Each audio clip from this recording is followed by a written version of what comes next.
গত ৬ মাসে ১৩৬টি আন্দোলন মোকাবিলা করেছে অন্তর্বর্তী সরকার। এমন তথ্য ২৯ জানুয়ারি বৈষম্যবিরোধী ছাত্র আন্দোলনের ফেসবুক পেজ থেকে প্রকাশিত হয়। পোস্টে এক পেজের পোস্টার সহ এই পরিসংখ্যানটি তুলে ধরা হয়, যেখানে অধ্যাপক ডক্টর মোহাম্মদ ইউনূসের সাহসী ভূমিকার প্রতীকছবিও অন্তর্ভুক্ত হয়েছে। পোস্টারে উল্লেখ করা হয় যে অন্তর্বর্তীকালীন সরকার গত ৬ মাসে ১৩৬টি আন্দোলন মোকাবিলা করেছে।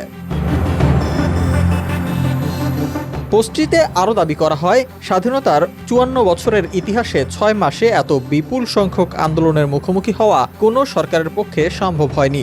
এর পাশাপাশি পোস্টের ক্যাপশনে বৈষম্যবিরোধী ছাত্র আন্দোলন একটি প্রশ্ন তোলে। যৌক্তিক বা অযৌক্তিক সব ধরনের দাবি নিয়ে প্রতিদিন বিভিন্ন পক্ষ আন্দোলন করছে। সরকার আন্দোলন মোকাবিলা করেই টিকে আছে, কিন্তু ১৫ বছরের সব দাবি একসঙ্গে নিয়ে যেভাবে সবাই মাঠে নেমেছে, তাহলে সরকার কাজ করবে কিভাবে? গত বছরের ৫ অগস্ট ছাত্র জনতার আন্দোলনের কারণে শেখ হাসিনার নেতৃত্বাধীন আওয়ামী লীগ সরকারের পতন ঘটে। এরপর দিন ৮ অগস্ট নোবেলজয়ী অর্থনীতিবিদ অধ্যাপক মোহাম্মদ ইউনূসকে প্রধান উপদেষ্টা করে অন্তর্বর্তীকালীন সরকার গঠন করা হয়। দায়িত্ব গ্রহণের পর থেকে বিভিন্ন দাবিতে একের পর এক আন্দোলন মোকাবেলা করতে হয়েছে ডক্টর মোহাম্মদ ইউনূসের নেতৃত্বাধীন সরকারের। এমন পরিস্থিতি যেখানে প্রতিদিন নতুন আন্দোলন এবং দাবি উঠছে, সরকারকে চাপের মধ্যে রাখছে এবং দেশব্যাপী রাজনৈতিক অস্থিরতা বৃদ্ধি পাচ্ছে। বৈষম্যবিরোধী ছাত্র আন্দোলন এমন পরিস্থিতিতে সরকার এবং জনগণের মধ্যে সঠিক সমঝোতা এবং কার্যকর সিদ্ধান্ত গ্রহণের গুরুত্ব তুলে ধরছে।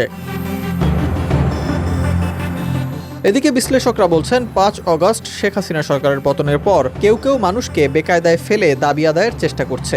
এটি কাম্য নয়। এমন কৌশল আগেও দেখা গেছে। দাবি দেওয়ার মধ্য দিয়ে কেউ হীন স্বার্থ হাসিল করছে কিনা তা খতিয়ে দেখা উচিত।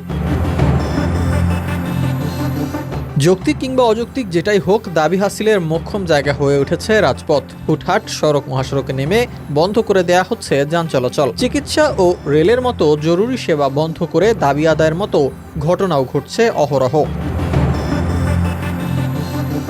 এদিকে ২৬ অগস্ট পরবর্তী নির্দেশনা না দেয়া পর্যন্ত বাংলাদেশ সচিবালয় এবং প্রধান উপদেষ্টার সরকারি বাসভবন যমুনায় আশপাশের এলাকায় সব ধরনের সভা সমাবেশ, মিছিল, শোভাযাত্রা ও বিক্ষোভ নিষিদ্ধ করে গণবিজ্ঞপ্তি দিয়েছিল ঢাকা মেট্রোপলিটন পুলিশ। সেই গণবিজ্ঞপ্তিরও ধার ধারেনি আন্দোলনকারীরা।